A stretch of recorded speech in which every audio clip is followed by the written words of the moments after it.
Shabbat Shalom again, brethren. It's an honor to present the first speaker this morning, the great Kahan, Zephaniah Hawkins. Shalom, everyone. Please be seated. May the peace of Yahweh be with each and every one of you. We have a lot of news this morning, and all of it, of course, prophecy being fulfilled. But we're going to start with a law that, they're going to talk about a law that prevents the government from actually telling you what food might be making you sick. And this is cyclospora, as the story is about, and it talks about how they're not allowed to release information of exactly what brand was causing the people to be sick. And what's interesting is the woman who got sick from this food said at the end, she says, "I don't know what to buy, I don't know what to eat, I'm still not out of the woods here, I'm feeling poorly." And this is the type of sickness that can, affect people actually for the rest of their lives. And then we have a video of what appears to be a nuclear mushroom cloud, or several of them, over Syria. And it kind of reflects what they did. They believe it was Israel that sent these bombs of whatever type they are. They definitely could be nukes. And then we have a story about the 3 strikes law not working, and that's in California. If you commit 3 fairly minor crimes, you get sent to prison for the rest of your life. And it's filling up their prisons so they can't even maintain these people. And the jail official is asked, this released felons return at a rate of like 63%. And he says, so it shows that locking people up isn't the answer. And he says, it is not. You cannot prosecute and incarcerate your way out of the problem. And that's really the message of the kingdom of Yahweh. And this man knows. And then we have a law that a transgender, quote unquote, student can use whatever bathroom and join whichever sports team they choose, which is, the young man you see in this is actually a young woman. And when you see the story, you're just not going to believe it. But they're actually, a male can join the women's wrestling team just because they say they feel more comfortable as a woman. And I mean, they're actually going to enforce this, and they are already enforcing it in some states. And then they have the world's largest ship set sails, and this is a ship that can hold 18,000 20-foot containers, and I think it's a 600,000-ton displacement. If you can imagine that, it's like 6 times the size of normal cruise ships. And then we have Middle East peace talks continue, and in this they say that the Palestinians, the settlements are threatening to derail this. But then we have John Kerry in a press conference after this. We play it after it, but he's saying this is not going to derail it. The settlements were already known that Netanyahu was going to continue these settlements. And what Kerry says is, I do not believe it will become what you call a speed bump in that sense. And that's another way of saying this is still on for 9 months. That's what he's saying. And then we have Egypt under lockdown. And what's interesting about this is they're making the families sign documents saying that their dead family members died of natural causes, even though they're sitting there with a bullet wound in their head. And this shows you this is the Catholics running this. This is exactly how they operate. They somehow want to make everything they do legal, even if it's illegal when they do it. And we run into this exact same type of thing when we deal with them. It's just a different scale, and it doesn't involve people getting shot in the head, but it's the same type of thing. And then 8 is Egypt, what is at stake, and it talks about how Egypt is really significant in the Middle East. It's the #1 Arab country, and it's the cornerstone of stability, and so when it goes, the Middle East, the Arab world goes. And then we have 9, which is Egyptians murdering Egyptians. The coup is spiraling out of control, and then 800 killed since last month. And then we have Coptic Christian churches set on fire by the Muslim Brotherhood. And this is significant because it shows that they know who's behind this, which are these Coptics. And then the story talks about a man named Theodorus II, and they call him the patriarch of the Coptic Church. And they're avoiding the word Pope, but he is the Pope of the Coptic Church, which I find is interesting. They want to avoid that title, but that is his title. And then we have behind the barricades the Cairo Mosque under siege, and that's protesters taking shelter in the mosque. And we've got several stories on this, including the latest breaking where they're actually in the mosque, the army shooting the Muslim Brotherhood, men, women, and children. And this is a breaking story, so I actually haven't even seen the whole thing yet. So let's play the news. Pay close attention. The news you are about to see is fulfilling Bible prophecy.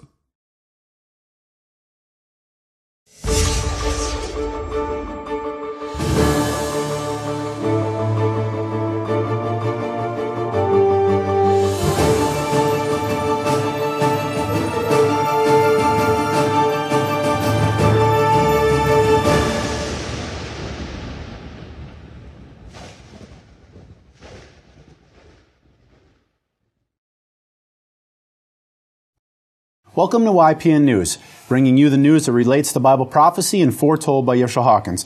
Katan, quite a few news articles to discuss this week, a lot of them showing the wars and fightings going in and around the Great River Euphrates. And we know Yisrayl Hawkins has been teaching that this will first cause 1/3 of mankind to be killed over that fourth part of the earth and eventually lead to 4/5 of mankind being destroyed. Now, first we're going to look at a story that has to deal with our food supply. Most people would consider salad a healthy alternative to a lot of other foods. However, if that salad is contaminated, it can have some serious health risks. That's right. In early July, days after eating salads at home and at restaurants, Texas resident Susie Mateus developed diarrhea that lasted for weeks before a test found she had cyclosporiasis. That is an intestinal infection caused by a single-cell parasite called Cyclospora. I had Montezuma's revenge, or dysentery, she said. Something was going on. I didn't have my normal appetite. I just want to get better because I'm used to being in good shape. Mateus still doesn't know what food made her sick. Investigators in Texas have not named a source, but this week health investigators in Nebraska and Iowa said the outbreak there originated from pre-packaged salad mix that came through national distribution channels. Now the CDC and FDA are looking for the exact source of that contamination, but neither state is naming the company or companies involved. Both states cite laws prohibiting investigators from naming brands or companies if the contaminated product is not considered a public health threat. Officials believe the contaminated food is out of the food supply as of now. As for Susie Mateus, she was given antibiotics and is slowly improving. I'm skittish now about going back to buying foods. I don't know what to buy. I don't know where to go to eat. Actually, I'm still not out of the woods here. I'm still feeling poorly, she said. The CDC was questioned as to why the contaminated source is not being made public. They said just because a certain brand of salad is affected, it doesn't mean that that brand is the ultimate source of the infection. Now, for example, it could be coming from a common distributor, a common processing plant, which involves a lot of other brands. So for now, they're basically not saying. That's right. Now we're going to look to the wars in Syria that have been taking place, and they've actually arisen to another level. Amazing video footage shows a tactical nuclear bomb, that's right, tactical nuclear bomb being exploded in Syria. So far, this is the only video that we know of the detonation of these bombs. Now it is believed to be one of 4 tactical nuclear bombs that were used against Syria. Let's take a look at the video.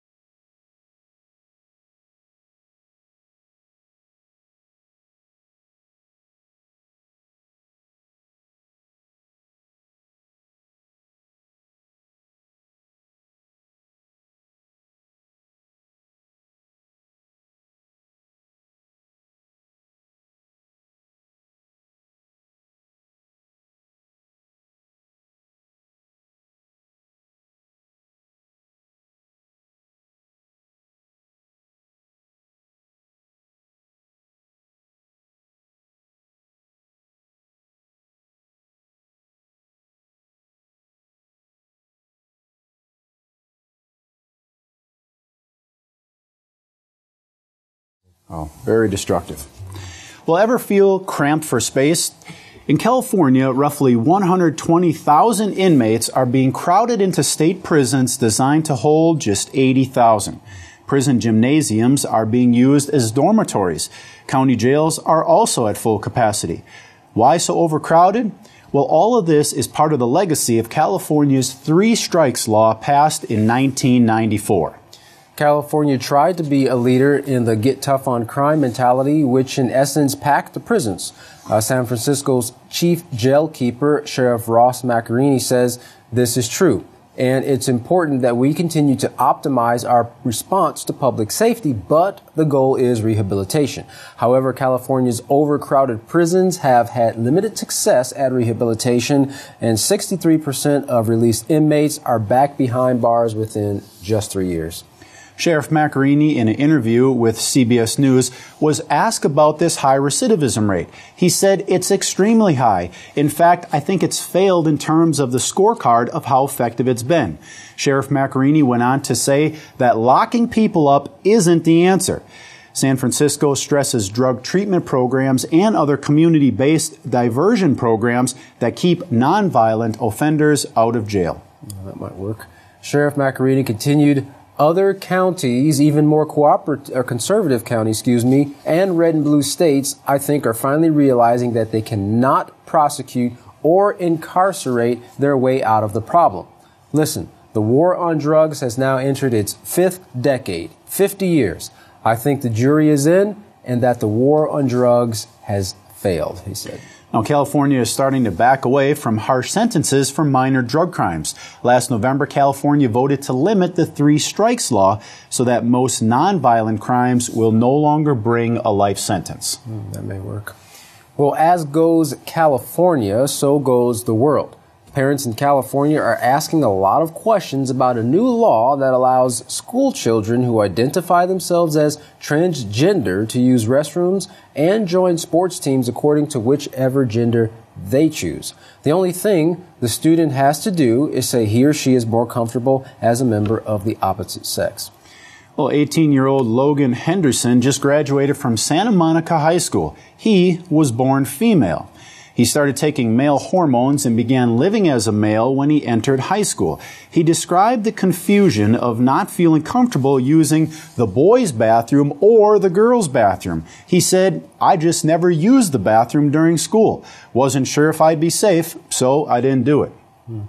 The new legislation is raising some real concerns. Brad Dacos is a founder of the Pacific Justice Institute at the Conservative Legal Foundation, and he said this legislation is so extreme and imbalanced. Here you have girls in the locker room taking their showers, and yet you also have a boy that can come in there undressed, be naked at the same time. This allows a large male to play on the girls' wrestling team. And now this is, of course, speaking of wrestling, is a high-touch, high-impact sport. And this is going to cause many girls to feel violated when you have a male wrestling a female. Supporters of the legislation say school systems in Los Angeles and San Francisco have been operating under similar rules for years with no problems, and that transgender students need this help. Now, in San Francisco School District, there are some 55,000 students, and of those, 350 identify themselves as transgender. And on one final note, Katan, they are expecting lawsuits to come before this new law takes effect January 1st. I agree. They need help. I just don't think that's the answer. Well, technology continues to increase. The world's biggest ship has set sail. Being called the Triple E class, it's been built for a container company, Maersk. The name Triple E is derived from the class's 3 design principles: economy of scale, energy efficient, and environmentally improved. The massive ship is 400 meters long, which is more than 5 jumbo jets laid end to end. Wow. 59 meters wide and 79 meters high. It can hold 18,000 20-foot containers, and that's enough space, Jeff, for 36,000 cars. That's big. It sure is. The Israel and Palestinian talks were shrouded in secrecy as talks restarted for the first time in 3 years. Now, video released recently showed Zippy Livni of Israel and Saeb Erekat of the Palestinians at an undisclosed location. Both sides appeared cautious of any breakthroughs. Now, this meeting came just hours after Israel released 26 Palestinian prisoners in efforts to revive these stalled talks. A Palestinian official stated that both sides had to agree to meet. They agreed to meet weekly, alternating locations between Jerusalem and Jericho. located in the West Bank. Now, of course, it's the same occupied West Bank that, of course, have threatened to derail peace talks in the past, because recently Israel has made plans, announcement of those plans to build more settlement homes in those disputed areas in East Jerusalem. Secretary Kerry stated in a press conference that they had known there would be a continuation of building in some places and that the Palestinians understand that. He doesn't believe that it'll be a speed bump in the talks, but underscores the importance of getting to the negotiating table to resolve the problems regarding security and borders. Now, once those questions are resolved, the issue of settlements will also be resolved. Well, to continue our ongoing report for the crisis in Egypt, we're going to turn it over to Larry McGee, who has some updates for us as regards to the turmoil unfolding in Egypt at this time. Larry, what do you have for us? Egypt is currently under lockdown, guys. And after a state-imposed nighttime curfew, every house is shut up and no one is allowed to go out or come in. The Egyptian interim government has declared a state of emergency and has authorized police to use fatal force on its citizens. This while many people are still reeling from this week's attack on the Al-Imam Mosque.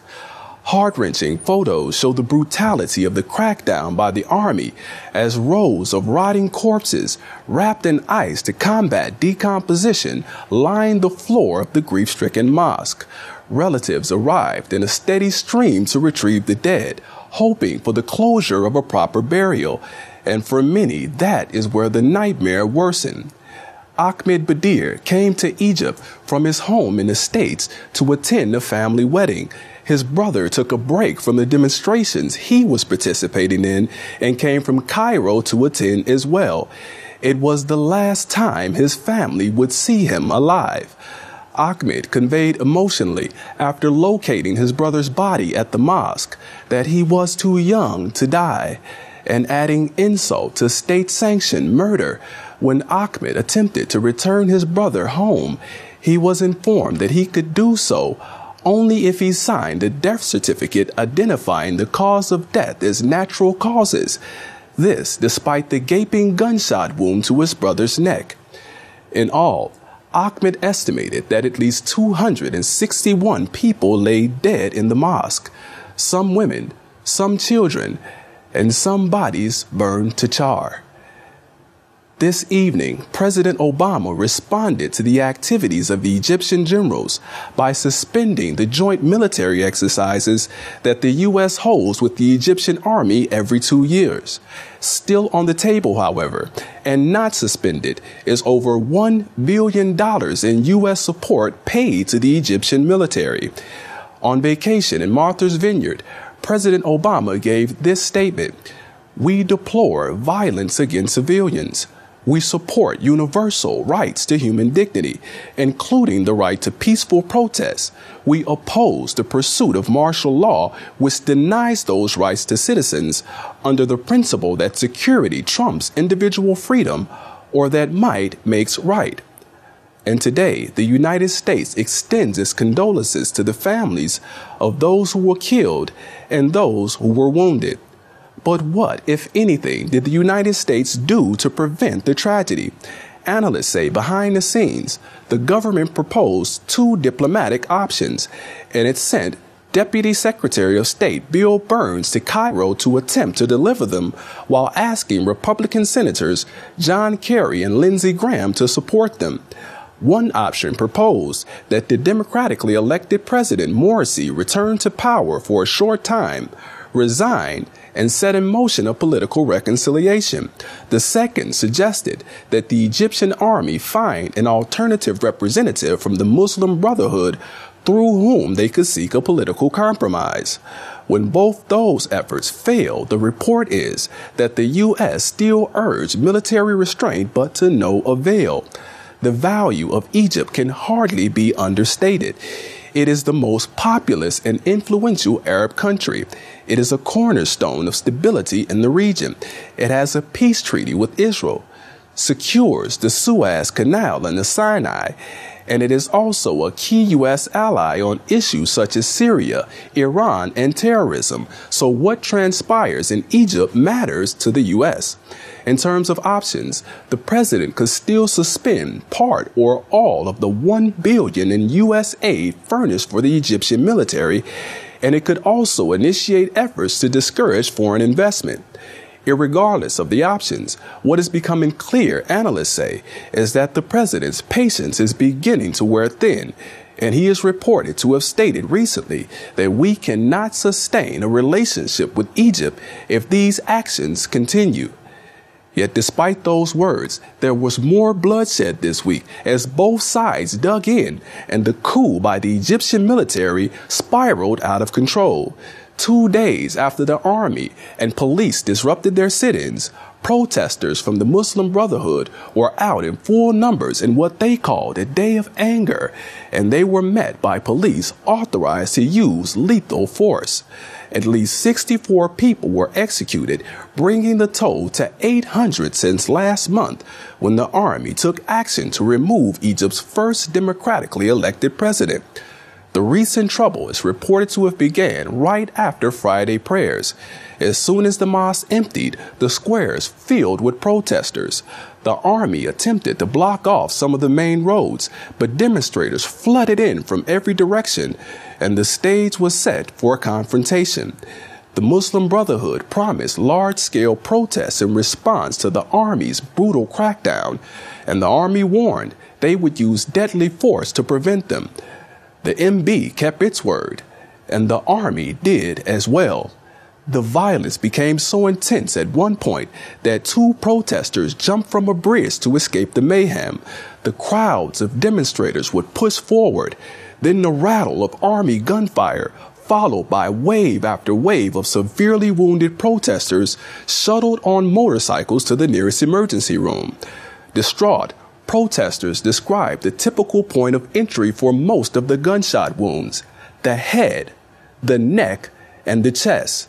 They are, one young protester said, clearly shooting to kill. Yet crowd after crowd continued to press forward, determined to protest the army, financed by the U.S. of the quartet, which is forcing its way and taking peace from the land of Ham. For YPN News, I'm Larry McGee. Katan Jeff, back to you. We appreciate your report, Larry.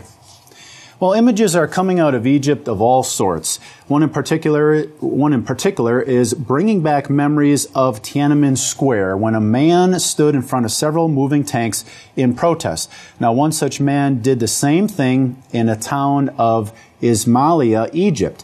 Amidst an attack on protesters, one lone man stood up, raised his arms as if to plead with the military to stop firing. He appeared to be unarmed.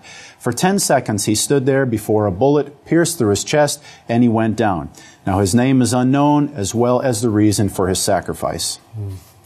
Now, continuing our ongoing report in Egypt, around 20 Coptic churches were set ablaze since the crackdown on pro-Muslim Brotherhood demonstrators. Several Christian-owned businesses as well as schools were also burned. Witnesses said the attacks were carried out by supporters of the Muslim Brotherhood, particularly in areas with little police protection. Since the Egyptian army moved to break up pro-Morsi encampments, Egypt has been racked with street violence. Egyptians used the web to show Coptic churches set fire, with the majority of attacks appearing to take place in the rural areas of Upper Egypt. Now, one picture on Twitter showed Muslims lining up to protect a church in the governance of Sohak. Now, the Coptics account for 10% of the country's entire population. The Patriarch of the Coptic Church, Pope Tawadros II, sided with the military in the July coup that ousted President Mahmoud Morsi and an Islamist government from power. Now, according to news reports, the attack against the churches is said to be Muslim retaliation. A day after what is being called a day of anger by protesters, security forces have entered a mosque where hundreds have barricaded themselves, worried about getting arrested. Now, scores are said to be injured inside the Al-Faq Mosque inside Ramsey Square. Over 700 people have been killed since the protests again kicked off this week. From inside the mosque, there have been messages being sent out throughout the night requesting food and water. They were laid under siege with gunfire coming from security forces. And on top of that, many injured, including women and children, are wanting to get out. Now, the Muslim Brotherhood spokesperson reported that the health ministry has been forbidden from releasing the true statistics of the casualties. The anti-coup alliances, the people behind the pro-Morsi protests, say there'll be more protests every day, so more violence, death, and chaos is expected. Wow. More protesters have hunkered down in the Fatah Mosque in another location in Cairo, Egypt. Hundreds more are trapped as security forces surround the mosque, determined to bring this standoff down. During this standoff, the Egyptian cabinet declared that the number of those killed during the latest round of protests were just 173, while the anti-coup alliance, which we just talked about, had the numbers of dead people at 223, so a little bit of conflict there. On Al Jazeera, footage from inside and outside the mosque show a chaotic scene. One young girl actually was on the line with them as she reported on the terrifying activities that were unfolding around her. Gunfire could be heard in the background as she cried in terror for her life and those around her. When she was asked if she was in a safe place to talk, she screamed, "No, no one is safe inside. They're shooting." She continued, "They're shooting inside the mosque," as automatic gunfire rang loudly in the background. She screamed in terror as the gunfire sounded closer, and soon there was silence from the caller. Wow. That's sad. Well, these chaotic events, along with many other tragedies across the world, are unfolding at an unprecedented rate as mankind moves about blindly in hatred and confusion.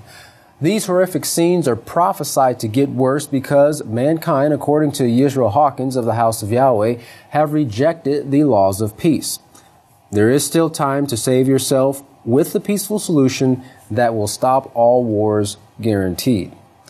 Now, you can find out more about the Peaceful Solution by visiting their website at www.peacefulsolution.org. And you can find out what you can do to be a part of stopping all wars by going to www.stopallwars.org.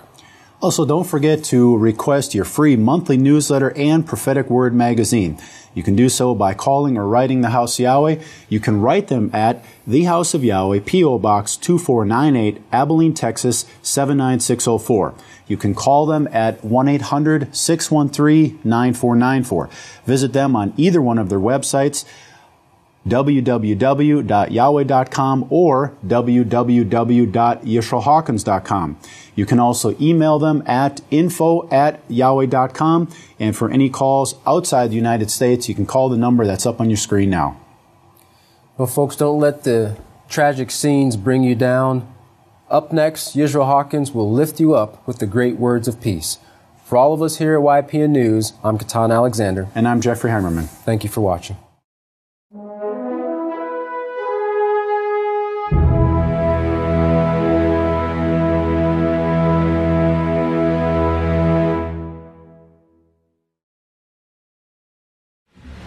Everyone, please stand. The greatest teacher in the world, the great Kohan Yisrayl Hawkins. Shalom, everyone. Praise Yahweh.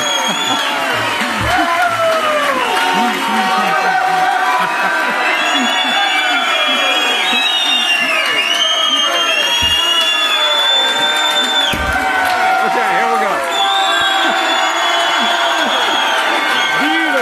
Beautiful. You may be seated. What we're seeing here today, all the news, I saw it in prophecy last night, and of course I wrote about it before this, but you're seeing it pick up. May the peace of Yahweh be with each and every one of you. The church, the Catholic Church, of course, is as you can see, is pushing for sodomy, and they're coming against every form of holiness. Now, you got to remember those two things as shown. Now, the Pope has resurrected, or is resurrecting, the Roman Empire. As he has said, the EU's Van Rompuy and Pope meet in Vatican City. This was on the, I don't see the date. I'll try to circle those the next time, maybe.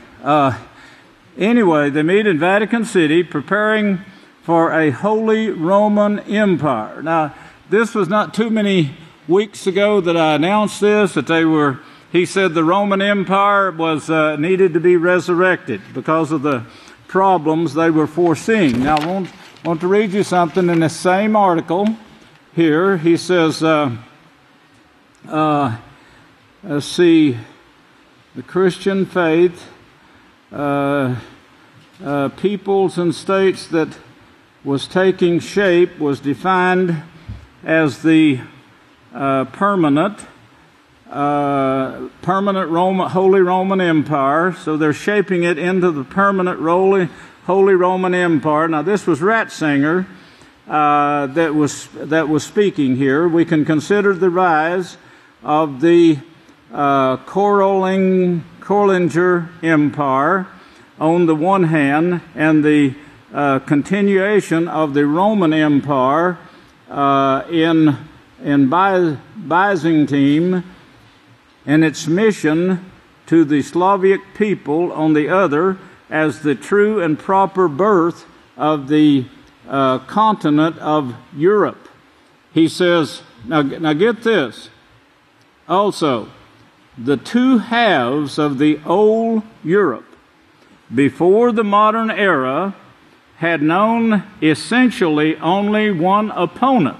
That is, one opponent now to the Catholic Church against sodomy, that it had to confront in a life or death battle, namely the Islamic world.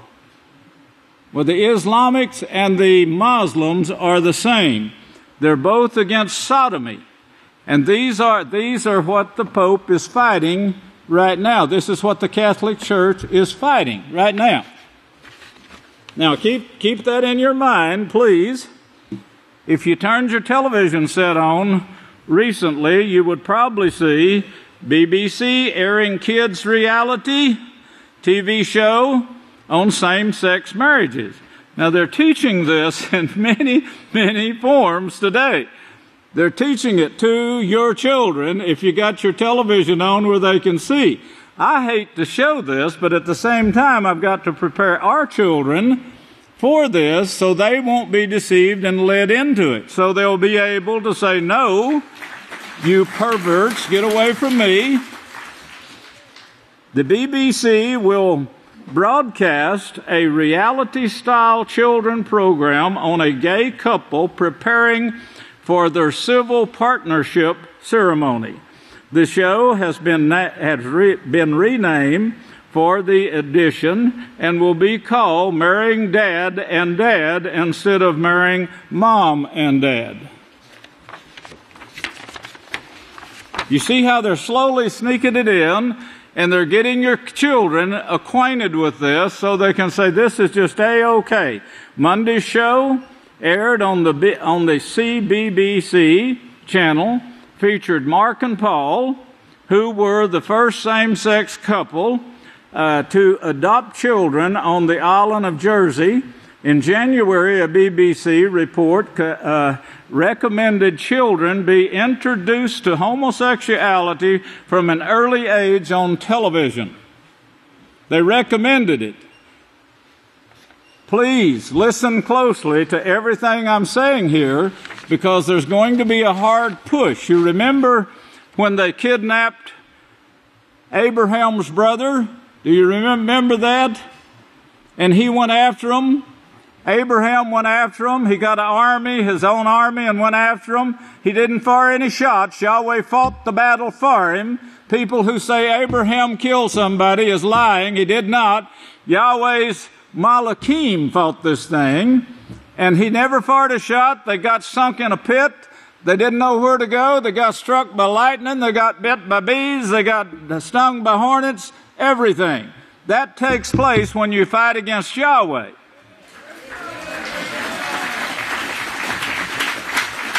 They're going to try to come against you. You need to put your faith in Yahweh. You can't sneak you can't sneak out and hide somewhere. You're going to have to put your faith in Yahweh or give up your eternal life, either one, whichever you choose. But if you don't put your faith in Yahweh, you're not going to live through this thing. An extra hour of TV time can really impact your toddler's future kindergarten success. This story here shows how television actually, if you look closely, you could probably see your IQ falling. If you just look or you listen, you'll hear it falling. And you'll hear it coming from your toddlers too. It'll roll off and hit the ground with a boom, boom, boom. I'm not kidding. It really brings their IQ down. I brought that out before many years ago. Well, this study shows. The recent study by Professor Lyndon Pagany, the University of Montreal, shows that every hour of TV that children are exposed to over the recommended daily limit, basic social, physical, and cognitive abilities suffer. Every hour they suffer more and increase as you go. Toy guns, the biggest seller in the world right now. Toy guns. You know whose gun they're selling? A replica Osama bin Laden's, and it's been jerked off of the shelves like crazy right now. You think we're in the wrong business, men? No, I don't think so.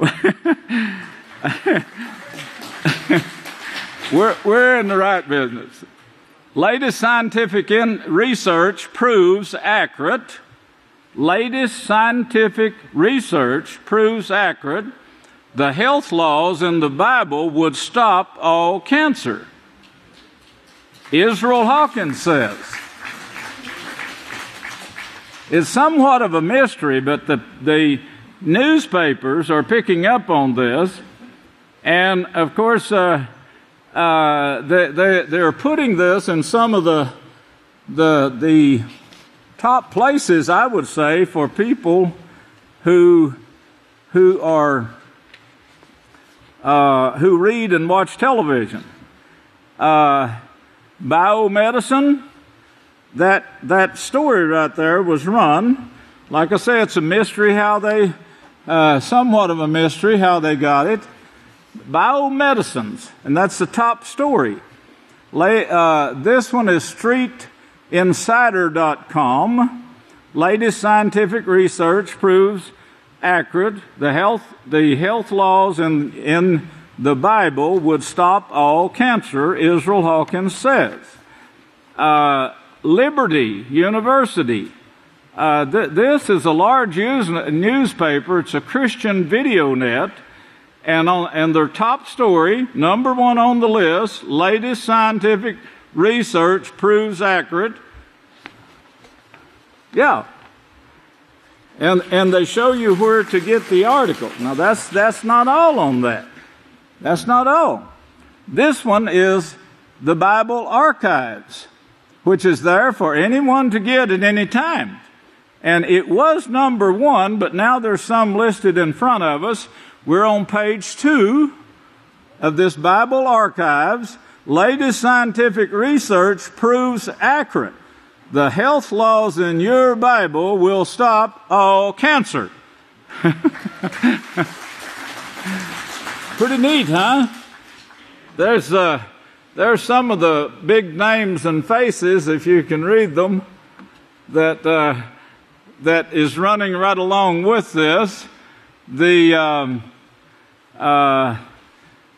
this thing is really picking up steam. It's and this article especially, but it's run behind some other articles that it seems like they're taking our newsletters and taking articles from our work, and I guess the news media thinks it's a big thing now, so they're running these in the newspapers, these newsletters and articles that has been written for quite some time. This one, the digital journal, has the same thing in big headlines and large print. The Vatican issues first text co-written by two popes. It says the Vatican on Friday issued an unprecedented religious text co-written by Pope Francis and his predecessor Benedict XVI, in which the two popes said faith should serve the common good. Faith. Now he's talking about your religion. He says forget about the scriptures, forget about the laws of Yahweh. Your faith, whatever you believe in, it should serve the common good. The common good. But restated their opposition to gay marriage. In page 82, text stresses that there is no contradiction between the Catholic faith. Remember, your faith should serve the common good.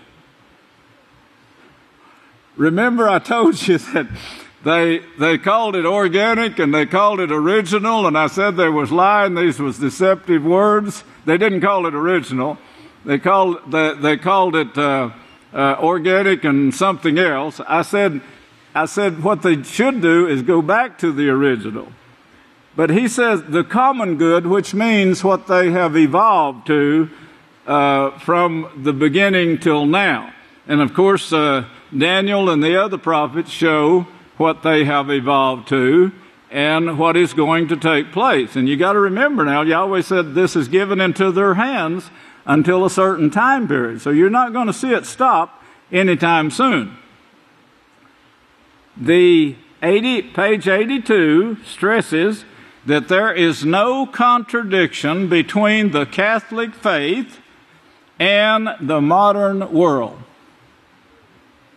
which means the Catholic faith is in agreement with sodomy, fornication, adultery, and bestiality. That is the common world that we're watching right now proceed forth, and it's given into their hands. This is published on France. It's their website is www.france24.en. If you want to read it for yourself or pull it up for yourself. I'm showing you what the Pope is pushing. He's pushing this, and he wants to kill everyone who won't accept it. This is what's taking place. The resurrection of the Roman Empire is taking place. They will be trying to get evidence against everyone they possibly can. In fact, they're arresting the Muslims right now in Egypt, men and women, taking the children away from them, putting the men and women fixing to put them in prisons, just like they did before when the Roman army went out roaming and searching for these people. Well, this is what's taking place in Egypt right now. And of course, the people, they don't have any guns. These were a peaceful people. They lived in peace for years. And that's what the Romans hunted for, people who couldn't defend themselves. And they're killing them off now, but they're putting them in prisons too, making examples out of them. The women and children who decided to leave the mosque was arrested, beaten, and thrown in jail. Now, this was made clear by the news media this morning, And what we showed you was the latest coming off of the press this morning. It says, Pope Francis confirms gay lobby in confidential meeting. They claim they're against the sodomy, but on the other hand, they confirm, yes, it's here, they're allowing it. Pope Francis lamented that a gay lobby was at work at the Vatican in private remarks to the leadership of key Latin American church groups. Well, he's letting them know that they are alive and well, and their teaching is going on in the Vatican and out of the Vatican. That's what he's telling you right here. He's letting it be known a stunning acknowledgement that appears to confirm earlier reports about corruption and dysfunction in the Holy See. In the Holy? Holy? Well, it's full of holes, but it's not righteous. Pope expands Vatican court authority. This one right here, if you want to pull it up and read it, it's too long. But what they're doing, they're passing laws against anyone who wants to tell about a pope who is raping children. And you tell this and you can get 30 years in prison. Now that's the laws that they're passing. You better not tell on a pope, you better not tell on a cardinal that he's raping children anymore, because they're passing a law now that will require you to go to court and you'll be charged for ratting on the rats, on ratting on rat singer. I hate to show you this picture, but I've got to. I want you to look closely. I want you to see these girls here. And the way they're exposing themselves, you see that? Those aren't girls. Weekend camp encourages young boys. Young boys. This is what the Catholics are pushing. When they couldn't push Abraham and Lot into sodomy, they tried to take him by force so they could make a sodomite out of him. Now this was in the early days. They're still doing the same thing, and they've done it for thousands of years. It's like eating pork. You know, two of the main things that they use to pull a man out of keeping the laws of Yahweh. Well, this was a boys' camp encouraging boys to freely express their interpretations of femininity. A controversial family camp. Yes, it's getting a lot of heat. But the people are objecting, but I'm telling you, the power of the Catholic Church in the municipal courts is strong. And there's nothing they can do about it. It's been given into his hands to do this thing. To try to make sodomites out of everyone that they possibly can. That is their faith. That's what's normal in today's world. And the Catholic Church is all for it. These images represent, the ones I just showed you, the spirit of the children as they shine in an atmosphere of support. Supported, of course, by the Pope and all the Catholic Church. Not by the people who are watching this and seeing what's taking place with their children and regretting every moment of it, but are afraid to speak up, afraid that they will be persecuted, arrested, tried in the courts, and maybe even their children taken away from them. The description continues. Here they can be true to their inner nature. That's the one I was trying to think of a while ago. Natural. It's not original, but it's natural with today's world. You got the difference?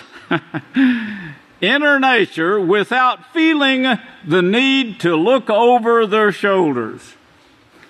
Without someone telling them this is wrong.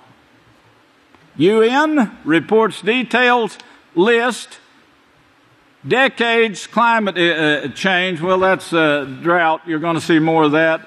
Armageddon and wildfires. Of course, this is the result of it. I want you to, we're getting ready to make some real scenes for tabernacles, and we need artists, they said.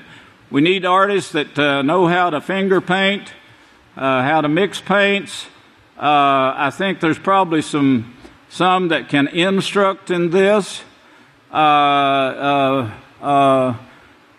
want a peaceful scene here for the feast, and then we want what is coming, the end that is coming, and we want to do it really well. It's really going to be vivid, and the things we have in mind, we need some artists who can paint. Artist males, if you'll see Deacon Tovia, and the females, if you will see Deaconess Yisrayl Hawkins. Now, I want you to go to Daniel, the 8th chapter, Daniel 8, and remember what I've been coming up to in Daniel 12, and you training to be teachers. This is a once in a lifetime. It's never going to be offered again. This is the last offer. It's the only offer of this kind. You can become an eternal teacher in Yahweh's kingdom by submitting, humbling yourself, submitting, obeying those who have the rule over you, which is the judges, as Yahweh says in Deuteronomy 12, go to the priest, the judges that are in office at that time. Well, of course, we have those judges here in the house of Yahweh that Yahweh set up, chose them by lot to be judges. We have them, the counselors are also appointed. And of course, what you've got to do is, one thing you've got to do is believe without seeing. That's a required thing that Yeshua gave us, believe without seeing. I don't see how you could keep from seeing now, but he's talking about believing the prophecies and believe without seeing. Go to his house, which he says, I'll establish in those days by the branch. The branch will branch out and establish the house of Yahweh. There's some scriptures that are so beautiful that we found this week. Dave and I have been tumbling over these things for months, and the other day Benya called me and said we still don't have a correction on this scripture, so I called David and he said, I just can't find what you're talking about. Because I said this means teachers, and he says, I can't find that word teacher. And I said, well, it's in a combination of words, a combination of scriptures and a combination of words. It's not an easy thing to find. And but then while he was talking to me, he said, oh, I see what you mean. Here it is right here. But anyway, it's such a beautiful prophecy. And then, of course, he came up with a bunch more that went with this prophecy. And I won't get to it today, but I want to show it. But anyway, I want you to be teachers. I've been telling you that for years. Praise Yahweh. And every one of you can. You may not know, but your subconscious mind is very brilliant. But you've got to prove to Yahweh with your conscious mind, no matter how weak it is. That's hard for an Okie, I can tell you for sure. But the subconscious mind, when Yahweh gives you your subconscious mind, you know, you're going to know more than all the encyclopedias in America, all the computers. You'll far outdo them in the knowledge that you will obtain at that time.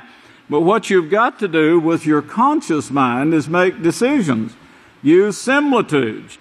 Surely you can see what's taking place with the world. And you can make up your mind, I don't want to be a part of that. Well, what is a part of it? Where does it start? It started with a with a woman showing her face, looking out a window, and then the dogs ate her. Well, of course, this was back in Abraham's time, in those days. It starts with little things. This is how it gets started. You remember when Joseph was sent to Egypt, a nation right now that's torn apart. And the stupid Pharaoh put him in to take care of his wife. And of course, Joseph was raised being taught the laws, so he guarded himself closely. And you know what he is able to do when this come at him? He was actually able to turn his face from this woman's face, who was very beautiful, it said. Well, depending on how drunk you are, I guess would depend on the beauty and what you see, which is skin deep. And when I say drunk, I mean confused. Well, Joseph was not confused. And you boys listening to me? Joseph was not confused. And he was able to say, no, this is not right. I'm going to wait on the House of Yahweh. I'm going to do what they teach. I'm going to do what Abraham taught. We're the seed of Abraham, remember? Now, Yahweh says what comes out of my mouth is going to stay with my seed. It won't if you don't hear it. But what comes out of my mouth, you will teach. If you want to be teachers, you can accept this and teach it. But if you don't accept it and you buck up against it, you know who you're proven to be? Satan herself. You're saying, I'm not going to follow this way. I'm going to do what I want to do. Well, the only thing you're proving to Yahweh when you do this is you can't cooperate with him or his house. Because he says, I'm unity. This is going to be the way. And he won't give. I guarantee you, I don't want him to give. I know that if he gives an inch, if he gave on one of the least little laws, we would be right back to the hell we're in right now, fighting in Egypt, but all over the world. Egypt is not the only place that there's war going on. I just read you where sodomy is being pushed right here in the United States. Soon you will see this confusion take over, and war is going to be throughout the whole world. And it's going to turn, of course, to nuclear war. Well, here in Daniel, the 8th chapter, we actually see this painted up for us, a beautiful scenario and prophecy showing us exactly what's taking place today. In chapter 8 here, in verse 24, chapter 8 and verse 24, he said, and his power will be mighty. Now, of course, he's speaking of the little horn here, but I'll show you that later. He's speaking of the Catholic Church that reigns in the great city, the Vatican, that reigns on the 7 hills of Rome, shown in Revelation 17. This in Daniel 8 is found on page 680. Daniel 8 in verse 24. His power will be mighty. His power is mighty today. You know, he's got the army standing behind him. I showed you what the army that's fighting against the Muslims. I showed you last week or week before last the price that the United States is paying for this. And I know they're making out like, that they're against what's going on, but they haven't stopped it, and they haven't cut their money off. Nobody else has either. The army is still pushing to destroy the Muslim people and to scare the others as they did before, to scare them, to put fear in them. This is what the Roman army always did. They would go out. They sent their spies out in the country to find the places who were defenseless. Or if they had a defense, how strong it was. They'd know how many soldiers to send to take those people in. They would give them the chance to sodomize, eat pork, or so forth, and be a part of the Catholic Church. If they didn't, they would either kill the men or arrest them. This is what's going on now in Egypt, arresting them, going into the Muslim mosque, and showing their power. They're not safe anywhere. They're not safe anywhere in the world, men, women, or children. They would kill the parents, or they would submit, the parents would submit, but if they killed the parents, they'd take the children and they'd make sodomites out of the children as they put them in their orphan homes. This is what took place in America. Read history. You can't deny this history of the Catholic Church and what it's always done and still doing. And now it's against the law, or going to be against the law very soon throughout the whole world, that if you report this in any way, then they can give you up to 30 years in prison. That's what they're pushing for right now. Well, he says his power will be mighty, so you can bet that it is going to be supreme. One of the scriptures in Revelation says all the earth will worship him, except those whose names are written in the Lamb's book of life, which is you. The House of Yahweh. That's the only ones on the face of the earth. His power will be mighty, but not through his own power.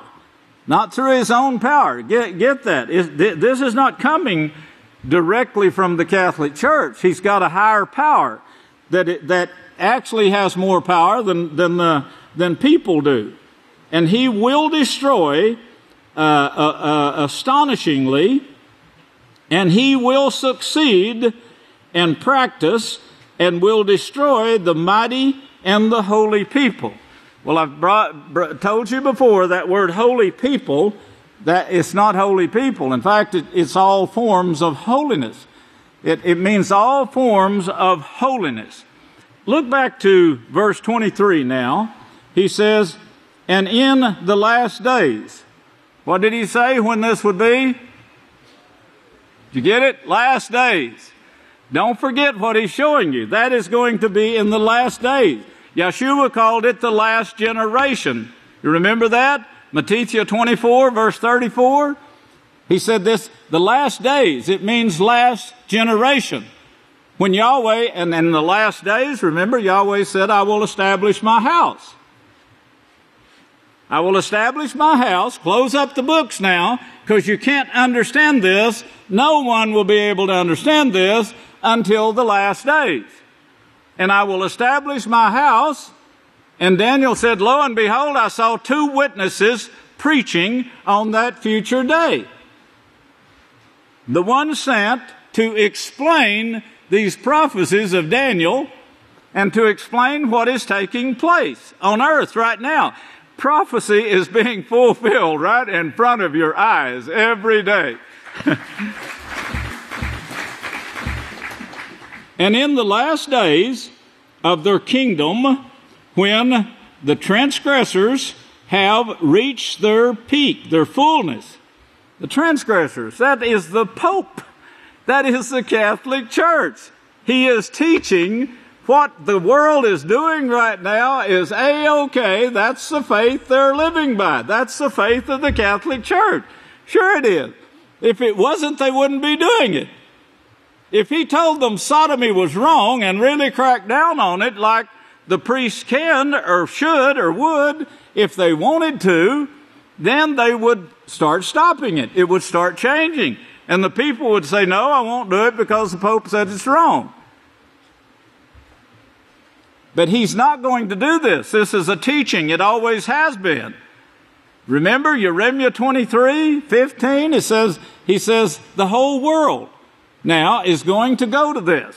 They're going to be like Sodom and Gomorrah. The whole world. Spread from that army that came over the mountain. No, it's spread by the little horn who was powered by a mighty army that stood on his part. The same as it's doing today. And if they need more soldiers, they'll send more soldiers, like they're doing in Syria. Have reached their fullness. The transgressors have reached their fullness. Transgression? Now, y'all know what transgression is, right? The transgression of Yahweh's laws, that's sin. Well, when these transgressors, the ones that's pushing the sin, breaking Yahweh's laws, that's what they're doing. They're coming against every form of holiness. Well, why would they come against the Muslims? The Muslims wear veils.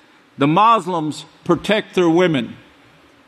The Muslims keep down on fornication, adultery, and sodomy. They're against it. And bestiality. These are forms of holiness. No, they're not the house of Yahweh. They don't have protection, as you can plainly see. This is the protected place right here. Praise Yahweh. And you're going to have to put your hopes in that, brethren. You're going to have to put your trust in it. You run and you're going to lose your life, your eternal life too, because Yahweh won't accept you. If you don't believe it, if you don't follow Yahweh's teaching, if you don't humble yourself, if you don't change your attitudes to believe and trust and start humbling yourself like the little child, as Yeshua said, then you won't be there. You can have your high and mighty spirits in your heart if you want to, but you'll die with them. You've got the one and only chance to receive the greatest power ever offered to mankind. You're the last that will be first. Well, he says that when the transgressors have reached their fullness, they have. And the king of furious expressions and understanding dark sentences, skilled in trickery and deception, will stand up. The king. Notice that furious expressions.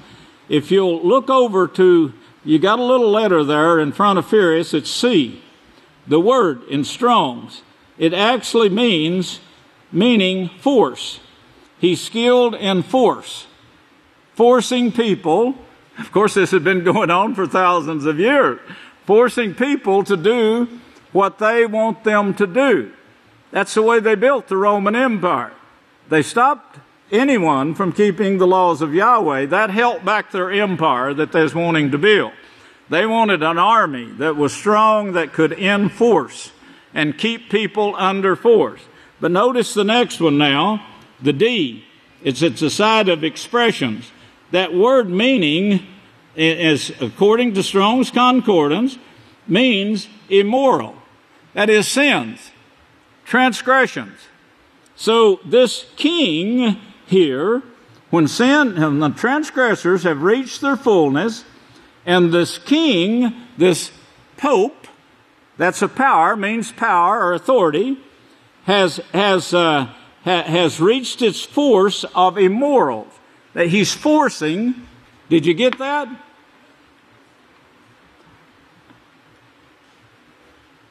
$8.23, you got it?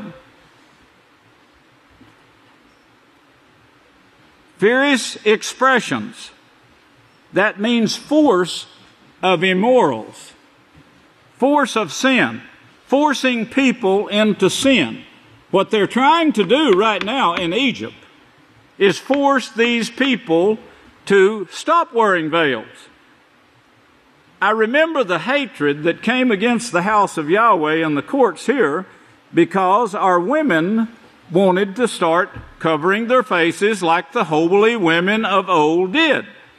And I remember the talk that was about it. And they'd say, "Are you forcing your children to do this?" Now this was the judges.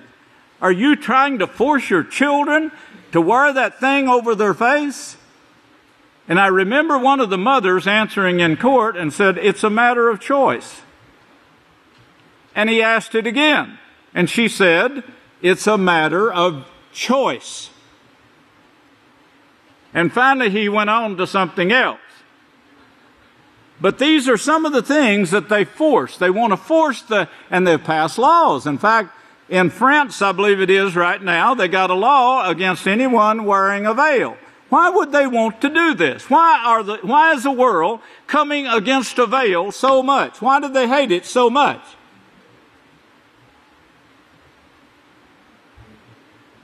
lust starts big time, and it's going big time here in the United States. Of course, Israel said they didn't want to be like the United States. This was years ago.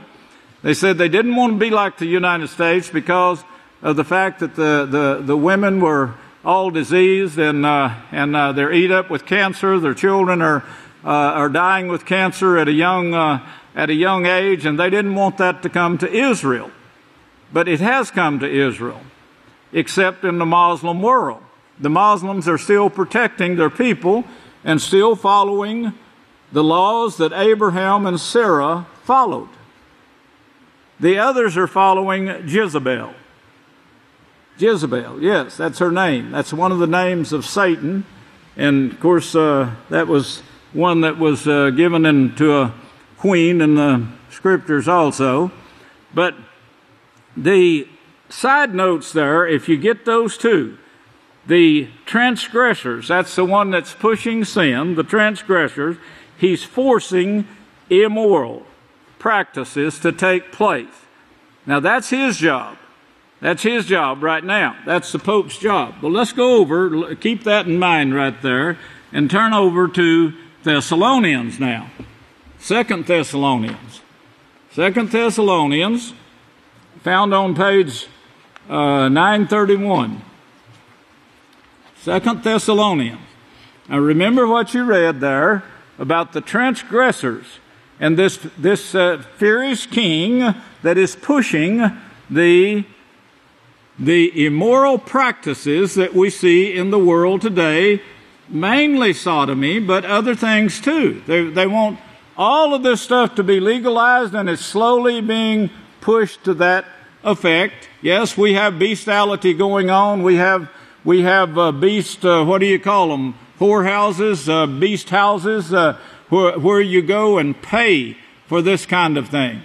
Yes, we have this in America. We have also sodomites, sodomite motels. We have it especially for the Catholics. All of these things are on, you can even go to the internet, I'm told, and find it. Yes, all of it. Then you'll know where to go and spend your money. This is what they're pushing. They're pushing it quietly through the movies, of course. They have been for years. This sets it into people's minds. It sets it in your child's mind. Right away, his IQ starts dropping. And you'll find this. You better be on guard to help your children in these cases. It is very evil, very wicked. Now, in 2 Thessalonians chapter 2 and verse 1, he says, "Now I plead with you, brothers, concerning the coming of the King, Yahshua Messiah, and us gathering together to him." This is a gathering that is going to take place. There will be over 2 billion people gathered to Yahshua. Yes. And everyone will be teachers at that time, the apostle said. Everyone that makes it will be teachers. And they will invite everyone to sit under this vine, Yahshua, under their own vine, which is Yahshua, and under the branch. Remember that? It says fig tree, but it's not. They'll invite everyone, because everyone is going to be teachers at that time. And you will have no need of someone else teaching you, because you're going to be a teacher or you won't be there. That's the thing. This is a one and only opportunity. You better take it while it's here. And are gathering together unto him, that you not be soon shaken in mind, nor be troubled, neither by spirit, nor by word or letter from us. Verse 3, "Let no man deceive you by any means, for that day will not come unless there comes the falling away first. And that servant of sin is revealed." The servant of sin, the one that Daniel spoke of, that's pushing transgression, pushing the breaking of Yahweh's law, that's coming against every form of holiness. That's what he's doing at this time. And it's not just in Egypt, it's throughout the world. He's coming against every form of holiness. There are a bunch of Christians, I can tell you for sure, there's a bunch of Christian families that are saying, and they're writing it and forming clubs that saying, I don't want my child to be a sodomite. I don't want this in my child's life. But what do? It's being taught in the schools. It's being taught everywhere and forced by the municipal system. So how can you fight it? Well, there are groups forming now to do so, to fight this very thing. But notice this is verse 3. Let no man deceive you by any means. That day won't come. That is the coming of the Savior. Won't come unless there comes the falling away first. Well, that has taken place. For 2,000 years, you couldn't own a scripture book. You couldn't own a scripture. You couldn't even own a menorah. Couldn't own anything that had anything to do with the Holy Scripture. Now, they thought they had it whipped at that time, but then there came the Black Plague that they caused, and of course this weakened the one that had the force over them. It weakened them, and the people were asking for answers, and they didn't have any. Well, this opened the opportunity for a date that Daniel set. Hopefully I'll get to that this feast now. A date that Daniel set for the actual scriptures to be printed, and gave the date. And he gave the date of the branch's birth, and so forth. That's pretty hard to deny, when all of this is given in the Holy Scriptures. But it's given. The son of perdition, that predicted deduced destruction. Destruction of, well, I can't read that note. My scripture is getting faded out. My notes are getting faded. Who opposes, verse 4, who opposes and exalts himself above all that is called Elohim, that is God's, or that is worshipped, so that he, as the Almighty, sits in the temple of Yahweh. I want to put a thought in your mind right now. Sits in the temple of Yahweh. Yeshua. If you look, don't go there now, but just keep this in mind as you study. And we'll see more. But Yeshua said there won't be one stone left here upon another that will not be removed. That word removed, it didn't mean to destroy, break in pieces, or anything like that. They couldn't have broke them anyway. But it would have took them 10,000 years to break up those stones. But what did they do with the stones? They removed them. Now we know the artifacts was taken to Rome. We know that. But what did they do with the stones? Why is that not shown in history? Nothing is shown there. Openly, nothing is shown there about what they did with the stones. What if, we were in part of the Vatican. And I looked at that thing and I saw how big that thing was. And they have their private chambers, they have private this and private that, and all of them is huge, huge buildings. You could have probably put 30 or 40 of the temples in one of those buildings. The temple stones. If they took those temple stones, this is just a question I'm posing for you, and keep it in your mind as you study. But if they somehow removed those stones and took them to Rome, now I think the Pope knows that Rome is going to be destroyed. And I think he's a firm believer in some of these prophecies, because Malachi Martin said that there's a lot of people in the Vatican that do believe the prophecies. And they believe that they know that the Catholic Church is wrong. They know that the Vatican is harboring homosexuals, and they know that this is being pushed. They know that the Vatican is also worshiping Satan, and he brought this out in his book and also in his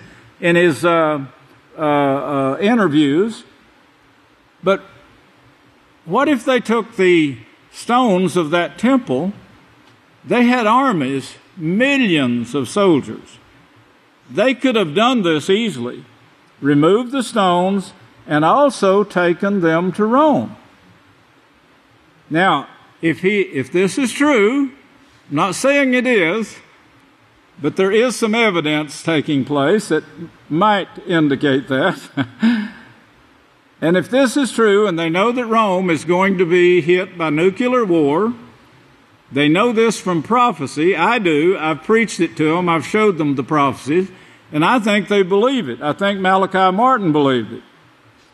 So, are they getting ready now at this time to bring it back and put it back on the Temple Mount? And to openly take their seat there? They own the biggest part of Jerusalem right now, and other cities too, in Israel. This would be a tourist. You talk about a tourist trap. Everybody in the world would want to see this. This would be the original temple that was taken down. Every stone removed. Every stone. Anyway, that's just a thought for you to keep studying. But he's going to sets in the temple. He lifts himself above all that is called God's. In fact, the Pope said the other day that the Lord was asleep. He says, I think the Lord is asleep, meaning he wouldn't answer his prayer. He couldn't get his prayers answered. Satan wouldn't answer his prayers.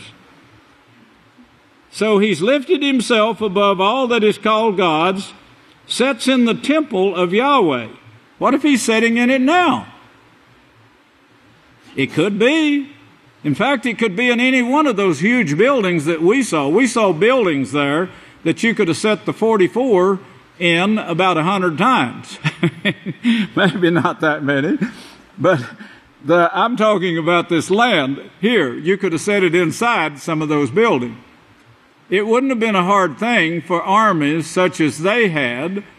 They beat down all their enemies at that time, so they had their armies to do whatever they wanted to do. That's how Rome was built, so quickly and so steadily, so sternly, and the construction was perfect, all of it, almost.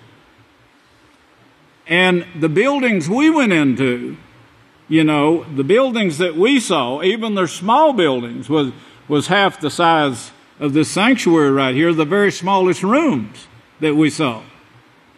And they were crowded, they were painted all over, they were painted, the ceilings were all painted, the walls all had a message on them from Satan, beaming at you. Everywhere we looked, we saw it.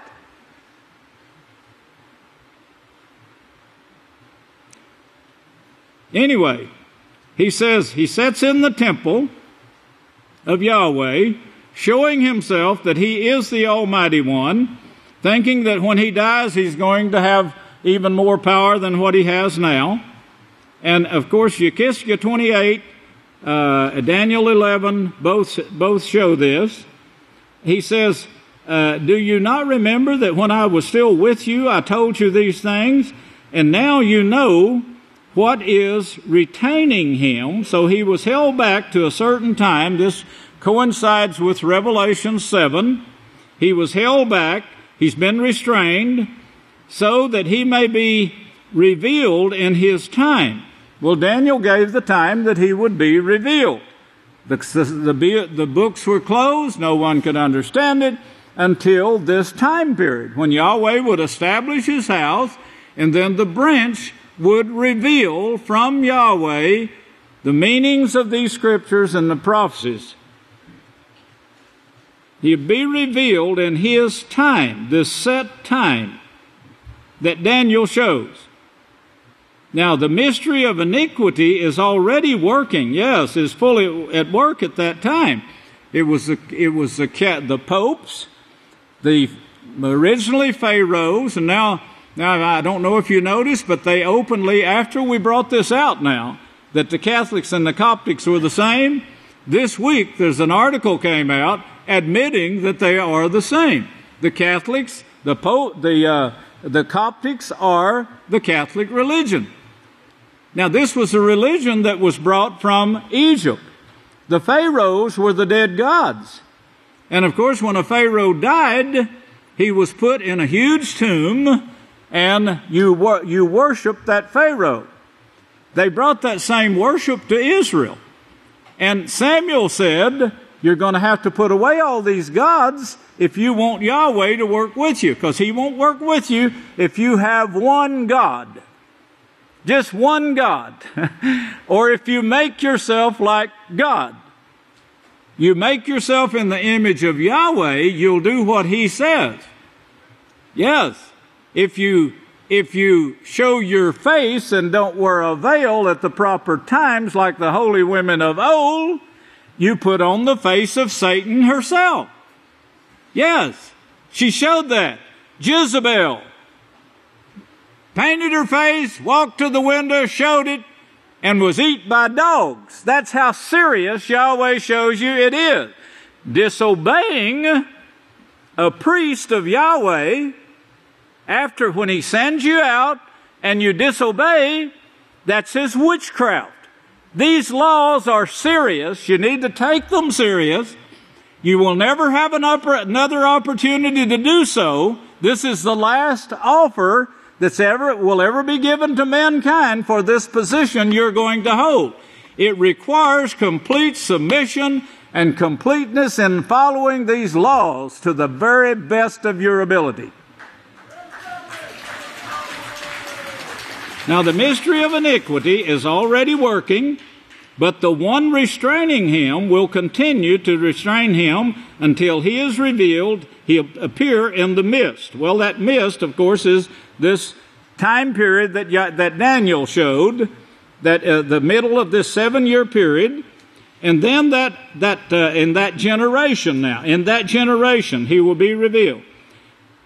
And then the lawless one, notice that lawless one, the one that's actually forcing the people to break these laws that Yahweh gave them.